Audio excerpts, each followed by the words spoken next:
मैं राष्ट्रपति जी के अभिभाषण पर धन्यवाद करता हूं और ये मेरा सौभाग्य रहा है कि मुझे पहले भी कई बार राष्ट्रपति जी के अभिभाषण पर धन्यवाद करने का अवसर मिला है।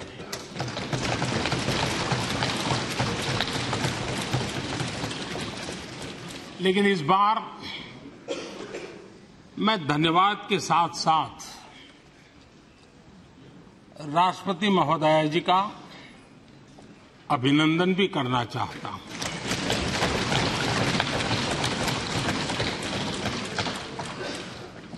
अपने विजनरी भाषण में राष्ट्रपति जी ने हम सबको और करोड़ों देशवासियों को मार्गदर्शन किया है। गणतंत्र के मुखिया के रूप में उनकी उपस्थिति ऐतिहासिक भी है और देश की कोटि कोटि बहन बेटियों के लिए बहुत बड़ा प्रेरणा का अवसर भी है। आदरणीय राष्ट्रपति महोदया ने आदिवासी समाज का गौरव तो बढ़ाया ही है, लेकिन आज आजादी के इतने सालों के बाद आदिवासी समाज में जो गौरव की अनुभूति हो रही है, उनका जो आत्मविश्वास बढ़ा है,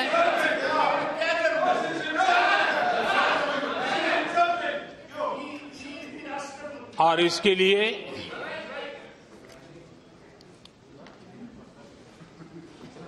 ये सदन भी और देश भी उनका आभारी हूं।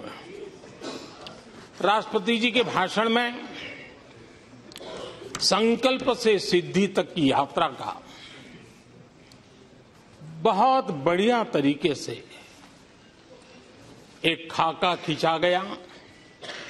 एक प्रकार से देश को अकाउंट भी दिया गया, इंस्पिरेशन भी दिया गया।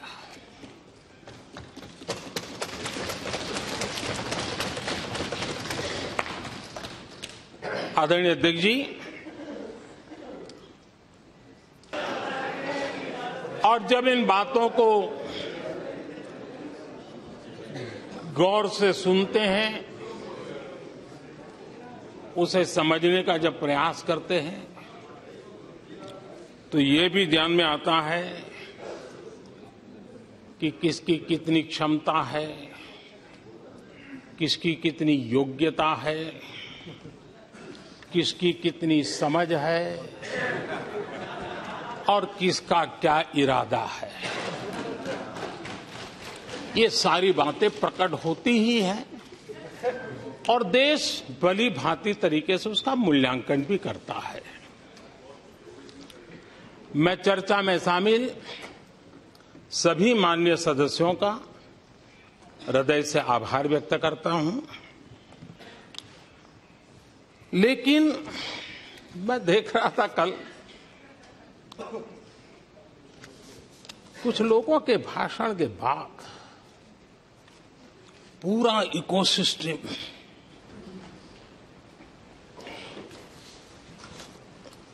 समर्थक उछल रहे थे और खुश होकर के कहने लगे, ये हुई है। मैं अंतिम बार बोल रहा हूं, आप सीट पर बैठे बैठे नहीं बोले। आप इस प्रकार की बातें टीवी के सामने कही गई तो भीतर पड़ा हुआ जो नफरत का भाव था, जो सच, वो बाहर आके ही रह गया। ये खुशी है। ठीक है, बाद में चिट्ठी लिख करके बचने की कोशिश तो की गई है। माननीय अध्यक्ष जी, जब राष्ट्रपति जी के भाषण पर चर्चा मैं सुन रहा था तो मुझे लगा कि बहुत सी बातों को मौन रह कर भी स्वीकार किया गया है। यानी एक प्रकार से सबके भाषण में सुनता था तब लगा कि राष्ट्रपति जी के भाषण के प्रति किसी को इतराज नहीं है, किसी ने उसकी आलोचना नहीं की। भाषण की हर बात, अब देखिए क्या कहा है राष्ट्रपति जी ने, मैं उन्हीं के शब्द कोट करता हूं। राष्ट्रपति जी ने अपने भाषण में कहा था, जो भारत कभी अपनी अधिकांश समस्याओं के समाधान के लिए दूसरों पर निर्भर था, वही आज दुनिया की समस्याओं के समाधान का माध्यम बन रहा है। और मुझे आशंका थी कि ऐसी बातों पर यहां जरूर इतराज करने वाले तो कुछ लोग निकलेंगे, वो विरोध करेंगे कि ऐसा कैसे बोल सकते हैं राष्ट्रपति। लेकिन मुझे खुशी है किसी ने विरोध नहीं किया, सबने स्वीकार किया, सबने स्वीकार किया।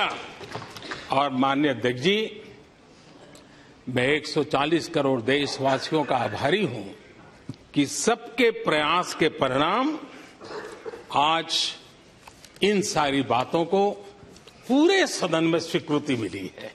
इससे बड़ा गौरव का विषय क्या होगा। आदरणीय अध्यक्ष जी, सदन में हंसी मजाक, टीका टिप्पणी, नोक-झोंक, ये तो होता रहता है,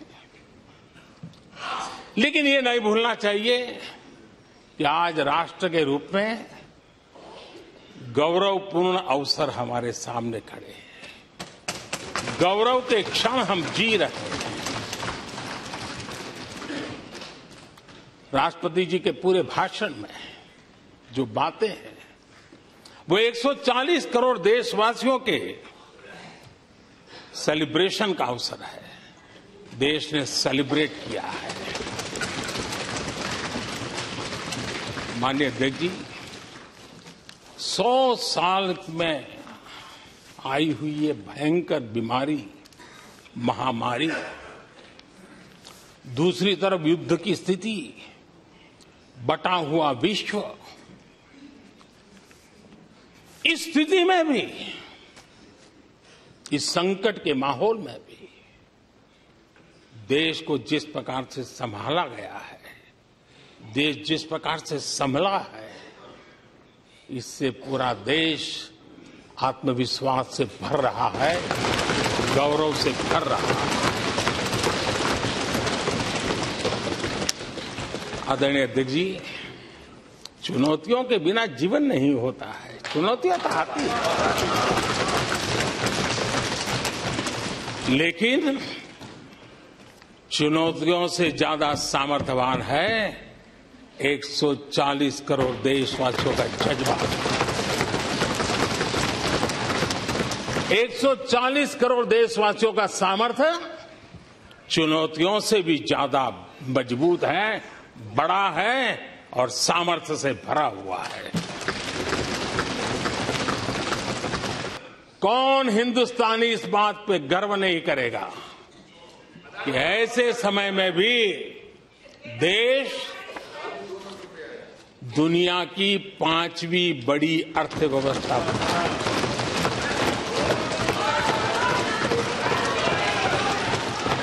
आज पूरे विश्व में भारत को लेकर के पॉजिटिविटी है, एक आशा है, भरोसा है। और माननीय अध्यक्ष जी, ये भी खुशी की बात है कि आज भारत को विश्व के समृद्ध देश ऐसे G20 समूह की अध्यक्षता का अवसर भी मिला। ये देश के लिए ये देश के लिए गर्व की बात है। ये देश के लिए गर्व की बात है। 140 करोड़ देशवासियों के लिए गौरव की बात है। लेकिन मुझे लगता है, पहले मुझे नहीं लगता था, लेकिन अभी लग रहा है शायद इससे भी कुछ लोगों को दुख हो रहा है। 140 करोड़ देशवासियों में किसी को दुख नहीं हो सकता है। वो आत्मनिरीक्षण करे, वो कौन लोग हैं जिसको इसका भी दुख हो रहा है। माननीय अध्यक्ष जी,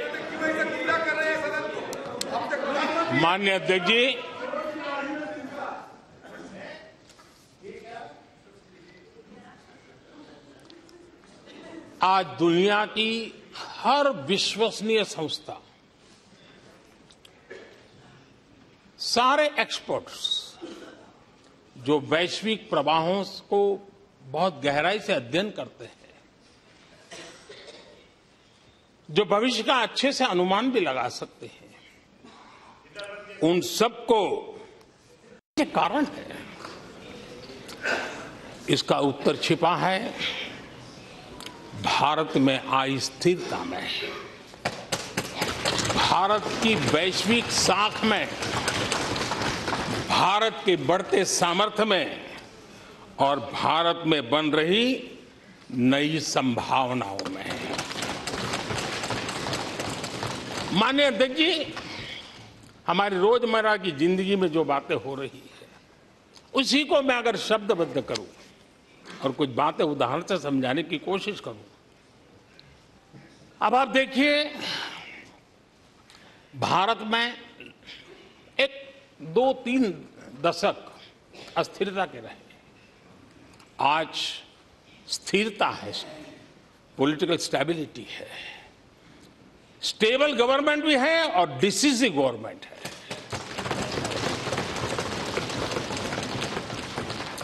और उसका भरोसा स्वाभाविक होता है। एक निर्णायक सरकार, एक पूर्ण बहुमत से चलने वाली सरकार, वो राष्ट्रहित में फैसले लेने का सामर्थ्य रखती है। और ये वो सरकार है, रिफॉर्म आउट ऑफ कंपल्सन नहीं, रिफॉर्म आउट ऑफ कन्विक्शन हो रहे हैं।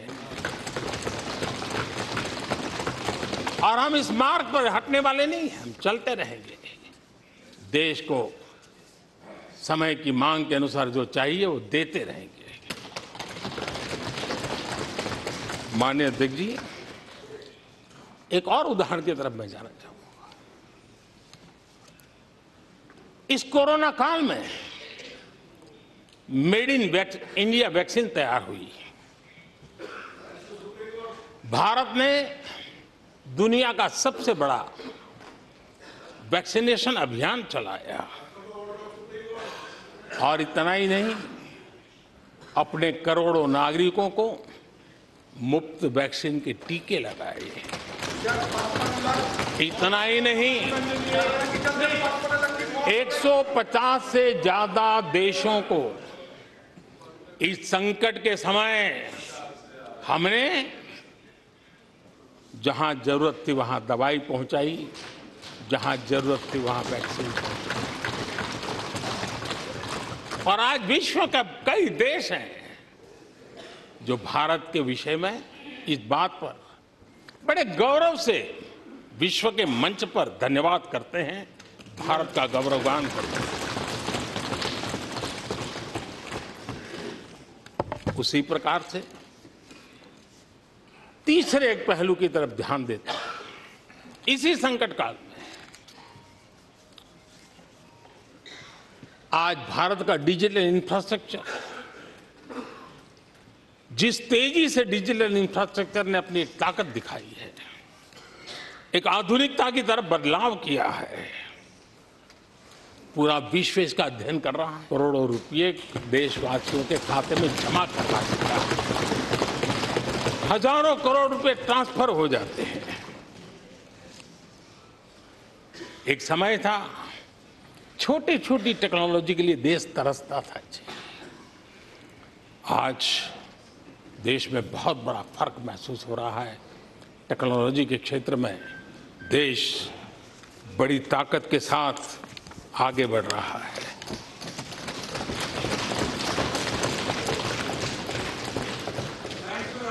कोविन दुनिया के लोग अपने वैक्सीनेशन का सर्टिफिकेट भी दे नहीं पाते जी। आज वैक्सीन लो, हमारे मोबाइल फोन पर हमारा सर्टिफिकेट दूसरी सेकंड पे अवेलेबल है। ये ताकत हमने दिखाई है। माननीय अध्यक्ष जी, भारत में नई संभावनाएं हैं। दुनिया को सशक्त वैल्यू और सप्लाई चेन, उसमें आज पूरी दुनिया ने कोरोना कालखंड ने सप्लाई चेन के मुद्दे पर दुनिया को हिला के रख दिया है। आज भारत उस कमी को पूरने की ताकत के साथ आगे बढ़ रहा है। कईयों को ये बात समझना बहुत देर लग जाएगी। भारत आज इसी दिशा में एक मैन्युफैक्चरिंग हब के रूप में उभर रहा है और दुनिया भारत की समृद्धि में अपनी समृद्धि देख रही है। माननीय अध्यक्ष जी, निराशा में डूबे हुए कुछ लोग इस देश की प्रगति को स्वीकार ही नहीं कर पा रहे हैं। उन्हें भारत के लोगों की उपलब्धियां नहीं दिखती है। अरे 140 करोड़ देशवासियों के पुरुषार्थ और प्रयास का परिणाम है, जिसके कारण आज दुनिया में डंका बजना शुरू हुआ है। उन्हें भारत के लोगों के पुरुषार्थ और परिश्रम से प्राप्त उपलब्धियां उनको नजर नहीं आ रही हैं। माननीय अध्यक्ष जी, पिछले 9 वर्ष में भारत में 90,000 स्टार्टअप्स, और आज स्टार्टअप की दुनिया में हम दुनिया में तीसरे नंबर पर पहुंच गए हैं।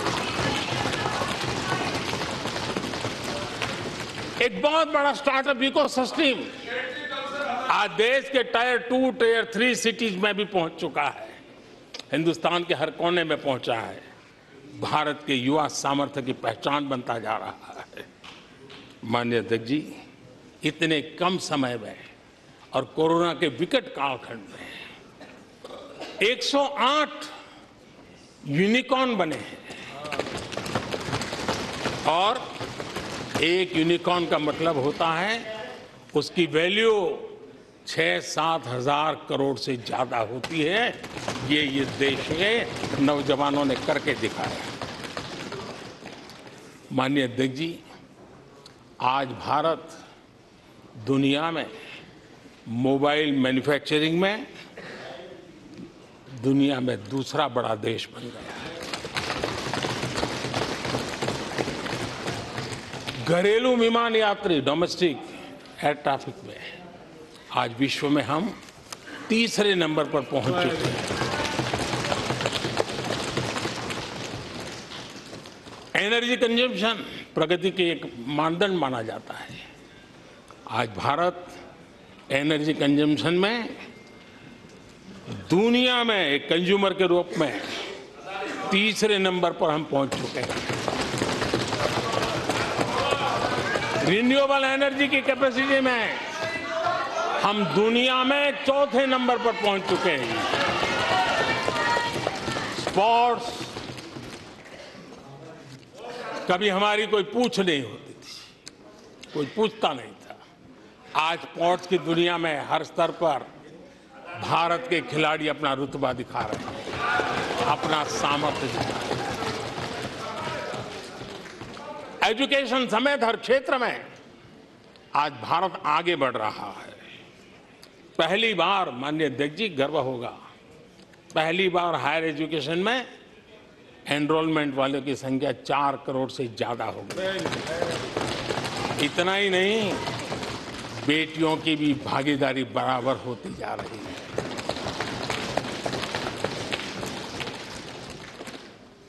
देश में इंजीनियरिंग हो, मेडिकल कॉलेज हो, प्रोफेशनल कॉलेजेस हो, उसकी संख्या बहुत तेजी से बढ़ रही है। स्पोर्ट्स के अंदर भारत का परचम ओलंपिक हो, कॉमनवेल्थ हो, हर जगह पे हमारे बेटे, हमारी बेटियों ने शानदार प्रदर्शन किया है। माननीय अध्यक्ष जी, किसी भी भारतीय को ऐसी अनेक बातें मैं गिना सकता हूं। राष्ट्रपति जी ने अपने भाषण में कई बातें कही हैं। देश में हर स्तर पर, हर क्षेत्र में, हर सोच में आशा ही आशा नजर आ रही है।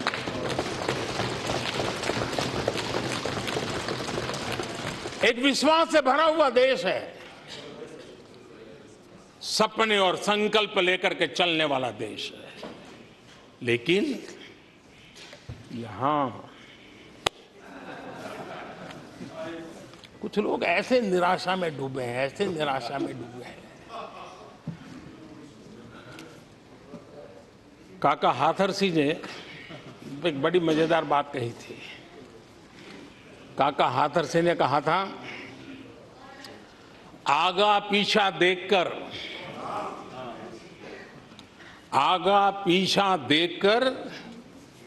क्यों होते गमगीन, जैसी जिसकी भावना वैसा दिखे सीन।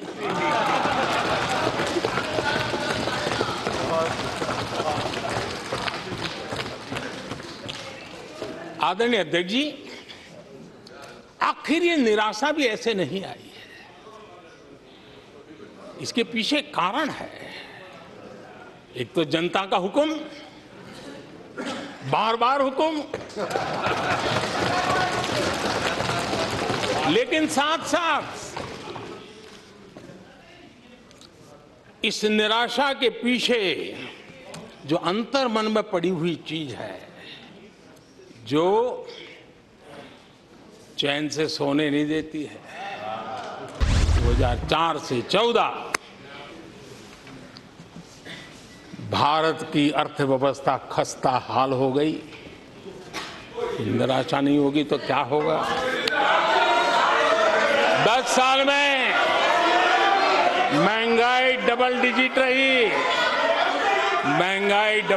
रही, और इसलिए कुछ अगर अच्छा होता है तो निराशा और उभर करके आती है।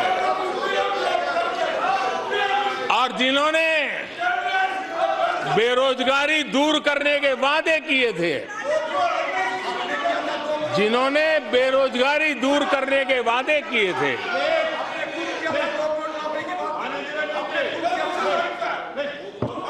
माननीय अध्यक्ष जी, एक बार जंगल में 2 नौजवान शिकार करने के लिए गए और वो गाड़ी में अपनी बंदूक नीचे उतार करके थोड़ा टहलने लगे। उन्होंने सोचा कि थोड़ा अभी आगे चलना है तो थोड़ा जरा हाथ पैर ठीक कर ले, लेकिन गए थे तो बाघ का शिकार करने के लिए, और उन्होंने देखा आगे जाएंगे तो बाघ मिलेगा। लेकिन हुआ ये कि वहीं पर बाघ दिखाई दिया। अभी नीचे उतरे थे, अपनी गाड़ी में बंदूक वहीं पड़ी थी। बाघ दिखा, करे क्या? तो उन्हें लाइसेंस दिखाया कि मेरे पास बंदूक का लाइसेंस है।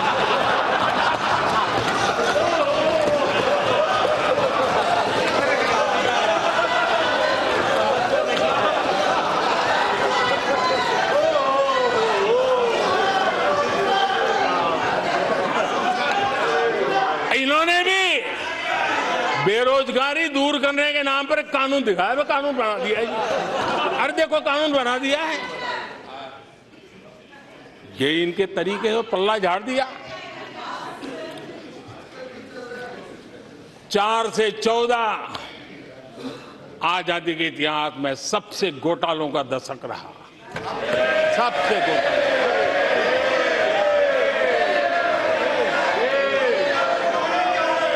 वही 10 साल, यूपीए के वो 10 साल, कश्मीर से कन्याकुमारी, कश्मीर से कन्याकुमारी,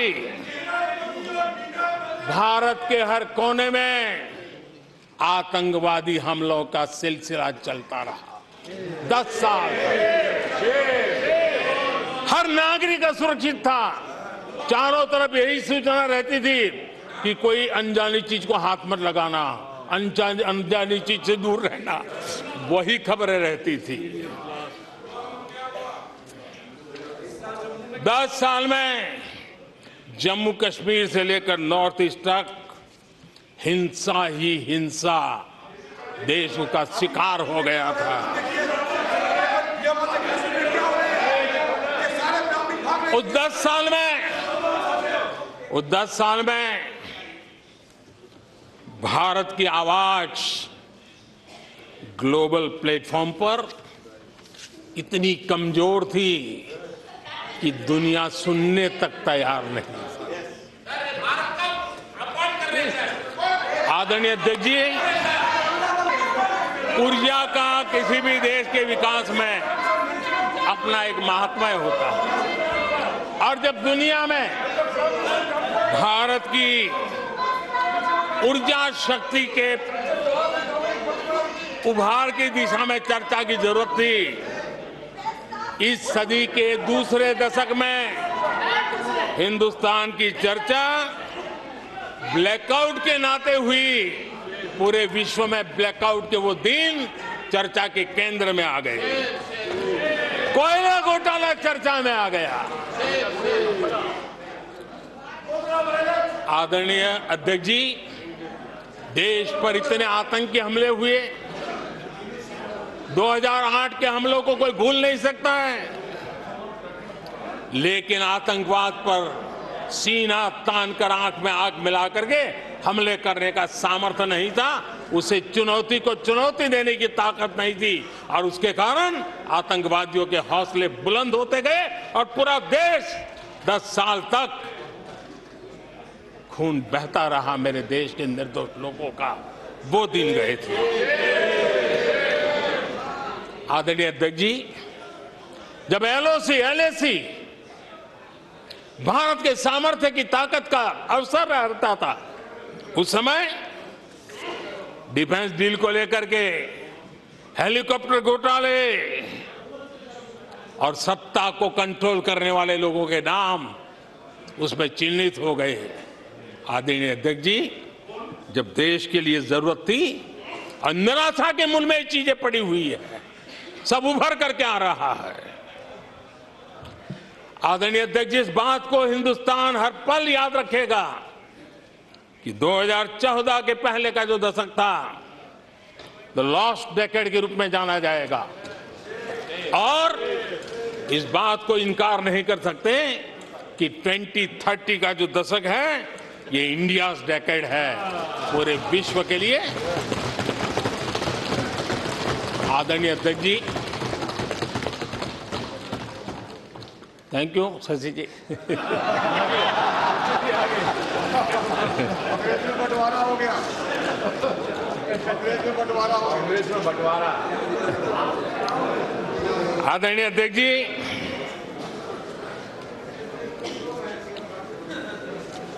लोकतंत्र में आलोचना का बहुत महत्व मैं मानता हूं, और मैं हमेशा मानता हूं कि भारत जो कि मदर ऑफ डेमोक्रेसी है,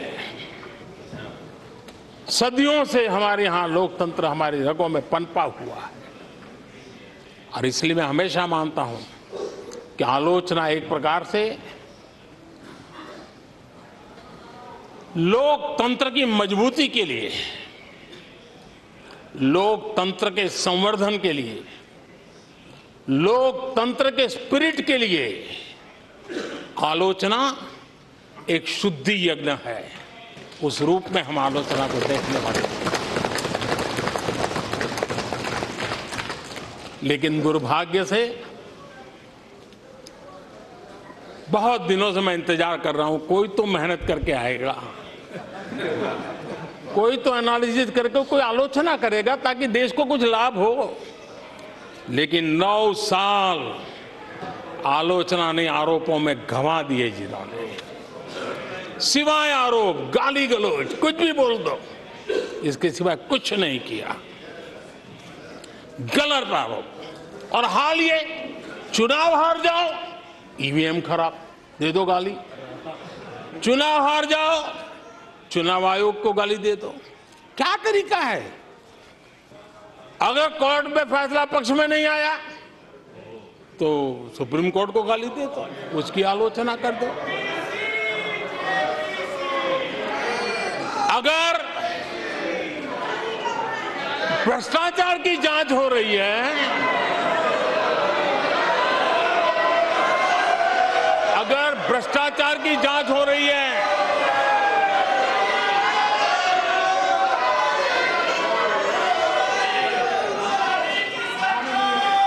माननीय अध्यक्ष जी, अगर भ्रष्टाचार की जांच हो रही है तो जांच एजेंसियों को गाली दो। अगर सेना पराक्रम करे, सेना अपना शौर्य दिखाए और वो नैरेटिव देश के जन जन के अंदर एक नया विश्वास पैदा करे, तो सेना की आलोचना करो, सेना को गाली दो, सेना पर आरोप करो। कभी आर्थिक देश की प्रगति की खबरें आए, आर्थिक प्रगति की चर्चा हो, विश्व के सारे संस्थान भारत की आर्थिक गौरवगान करे, तो यहां से निकलो, आरबीआई को गाली दो, भारत के आर्थिक संस्थानों को गाली दो। आदरणीय अध्यक्ष जी, हमने 9 साल देखा है, माननीय कंस्ट्रक्टिव क्रिटिसिज्म की जगह, माननीय आप सदन के नेता हैं, आप माननीय सदस्यों को समझा दें, लोकतंत्र के लिए जिसकी आवश्यकता ये है, संसदीय परंपरा के अनुरूप नहीं है कि बैठे बैठे बोलें। नो, गलत, नो, नो, आपने भी बोला है, गलत तरीका है ये। नो, बैठ जाइए, गलत तरीका है। ना, जब सदन के नेता बोल रहे हैं तो आपको मर्यादा से सुनना चाहिए। प्लीज बैठिए। माननीय प्रधानमंत्री जी। माननीय अध्यक्ष जी, पिछले 9 साल हमने देखा है, कुछ लोगों की बैंक्रप्सी को देखा है कि कंस्ट्रक्टिव क्रिटिसिज्म की जगह कंपल्सिव क्रिटिक्स ने ले ली है, और ये कंपल्सिव क्रिटिक्स इसी में डूबे हुए हैं, खोए हुए हैं। माननीय अध्यक्ष जी, सदन में भ्रष्टाचार की जांच करने वाली एजेंसियों के बारे में बहुत कुछ कहा गया, और मैंने देखा कि बहुत सारे विपक्ष के लोग इस विषय में सूर मिला रहे थे। मिले मेरा तेरा सूर।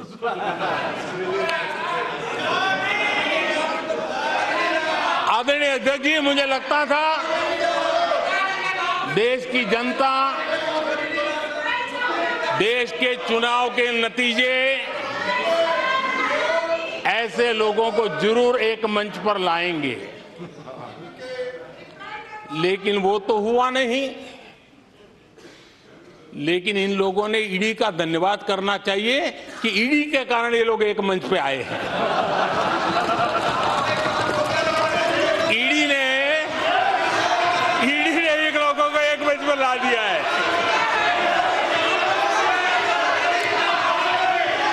और इसलिए जो काम देश के मतदाता नहीं कर पाए, जो बस्तियां आपने छोड़ दी थी, आपके लिए चुनाव के समय ही जिसकी याद आती थी, आज सड़क हो, बिजली हो, पानी हो, इतना ही नहीं, 4G कनेक्टिविटी भी वहां पहुंच रही है। आदरणीय अध्यक्ष जी, पूरा देश गौरव कर रहा है। आज एक आदिवासी राष्ट्रपति के रूप में जब देखते हैं, पूरा देश गौरवगान कर रहा है। आज देश में आदि जाति समूह के नर नारी, जिन्होंने मातृभूमि के लिए जीवन तर्पण कर दिए, आजादी के जंग का नेतृत्व किया, उनका पुण्य स्मरण आज हो रहा है और हमारे आदिवासियों का गौरव दिवस मनाया जा रहा है। और हमें गर्व है कि ऐसी महान हमारे आदिवासी परंपरा के प्रतिनिधि के रूप में एक महिला देश का नेतृत्व कर रही है, राष्ट्रपति के रूप में काम कर रही है। हमने उनका हक दिया है। आदरणीय जी,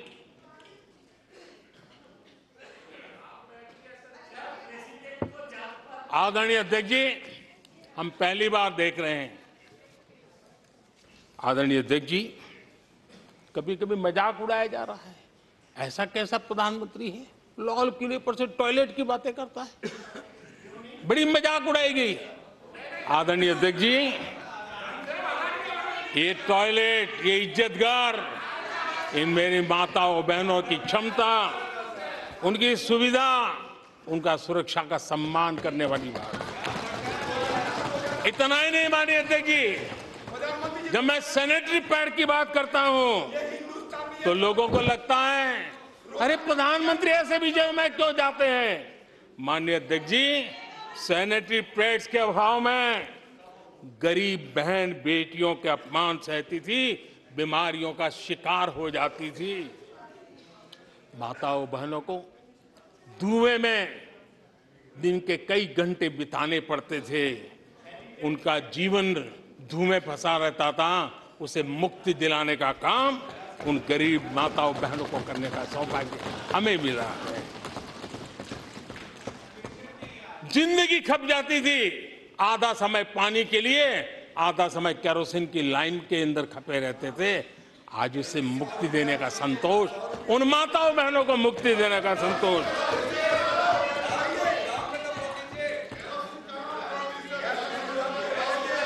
माननीय अध्यक्ष जी, जो पहले चलता था, अगर वैसा ही हम चलने देते, शायद कोई हमें सवाल भी नहीं पूछता कि मोदी जी ये क्यों नहीं किया, वो क्यों नहीं किया, क्योंकि देश को आपने ऐसी स्थिति में ला दिया था कि इससे बाहर निकल ही नहीं सकता था।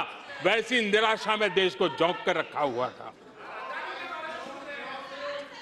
हमने उज्ज्वला योजना से धुएं से मुक्ति दिलाई, जल जीवन से पानी दिया, बहनों के सशक्तिकरण के लिए काम किया। 9 करोड़ बहनों को सेल्फ हेल्प ग्रुप, स्वयं सहायता समूह से जोड़ना, माइनिंग से लेकर के डिफेंस तक, आज माताओं बहनों को, बेटियों को अवसर खोल दिए हैं। ये खोलने का काम हमारी सरकार ने किया है। आदरणीय, इस बात को हम याद करें, वोट बैंक की राजनीति ने देश के सामर्थ्य को कभी कभी बहुत बड़ा गहरा धक्का पहुंचाया है, और उसी का परिणाम है कि देश में जो होना चाहिए, जो समय पे होना चाहिए था, उस पर काफी देर हो गई। आप देखिए, मध्यम वर्ग लंबे समय तक मध्यम वर्ग को पूरी तरह नकार दिया गया, उसकी तरफ देखा तक नहीं गया। एक प्रकार से वो मान के चला कि हमारा कोई नहीं, अपने ही बलबूते पर जो हो सकता है करते चलो। वो अपनी पूरी शक्ति बेचारा खपा देता था। लेकिन हमारी सरकार, एनडीए सरकार ने मध्यम वर्ग की ईमानदारी को पहचाना है, उन्हें सुरक्षा प्रदान की है, और आज हमारा परिश्रमी मध्यम वर्ग देश को नई ऊंचाई पर ले जा रहा है। सरकार के विभिन्न योजनाओं से मध्यम वर्ग को कितना लाभ हुआ है, माननीय अध्यक्ष जी, मैं उदाहरण देता हूं। 2014 से पहले मध्यम वर्ग का परिवार, उसको अगर परिवार में सीनियर सिटीजन है डायबिटीज जैसी बीमारी है तो 1000, 2000, 2500, 3000 की दवाई हर महीना लेनी पड़ती है। जन औषधि केंद्र में जो दवाई बाजार में 100 रुपये में मिलती है, जन औषधि में 10 रुपये, 20 रुपये में मिलती है। आज 20,000 करोड़ रुपया मध्यम वर्ग का जन औषधि के कारण बचा है। माननीय अध्यक्ष जी, हर मध्यम वर्गीय परिवार की एक सपना रहता है खुद का घर बने, और अर्बन इलाके में होम लोन के लिए बड़ी व्यवस्था करने का काम हमने किया। और रेरा का कानून बनाने के कारण जो कभी इस प्रकार के तत्व मध्यम वर्ग की मेहनत की कमाई को सालों तक डुबो कर रख देते थे, उसमें से मुक्ति दिला करके उसको एक नया विश्वास देने का काम हमने किया, और उसके कारण खुद का घर बनाने की उसकी सहूलियत बढ़ गई।